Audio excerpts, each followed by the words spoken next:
ఇదిగో మిమ్మల్ని పనిలో పడి మర్చిపోతానని 3 రోజులు ముందే చెప్పేస్తున్నాను. అదే నా వీడియోలు వైరల్ అయినంతట్ల దేవుడిచ్చే బంధువులకి సరేనా.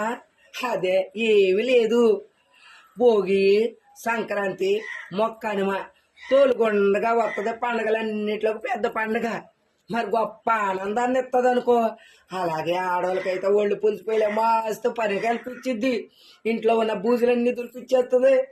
బల్లల మీద సామాన్లన్నీ తెల్లగా తోమిచ్చేస్తుంది. గుడ్లన్నీ ఉతికిచ్చేస్తుంది. ఇవన్నీ బాగానే ఉన్నాయి. మాట్లాడిన చుట్టాలనైనా సరే ఆడబిడ్డలైనా ఇంటల్లుళ్ళైనా రప్పించేస్తుంది. అబ్బాయి ఎంత ఆనందమో. దీని అన్నిటికంటే మరి తరివేసిన మొగుడు కూడా బతుమాలి ఒక కొత్త చీర కొనిస్తాడు. అబ్బాయి ఎంత ఆనందమో. ఇవన్నీ పక్కన పెడితే బావగారుల మరిది గారులకి కూడా అబ్బాయి 3 రోజులు గొప్ప ఆనందమేలే. అదే మందు బాపుతోళ్ళకి అలాగే కోడి పందేళ్ళకి కూడా ఈ 3 రోజులును ఆడవాళ్ళు కూడా ఏమన్నారట, కంట్రోల్ ఏముండదు. అలా ఆనందానికి అద్దులు లేవు.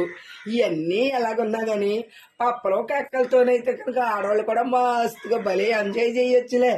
మరి మీ అందరినీ వచ్చేయమని చెప్పడానికి నేను చేశాను. ఎంత బాగుంది. ఇలాంటి పండుగ సంవత్సరానికి 4-5 సార్లు రావచ్చు అనుకుంటున్నారా? వద్దు, ఆడవాళ్ళకి ఒక్కసారే. ఈ చాకరీలు మనం చేయలేం బాబోయ్. పండగ నిమిత్తంగా మీసలు కొడతాం మానేసి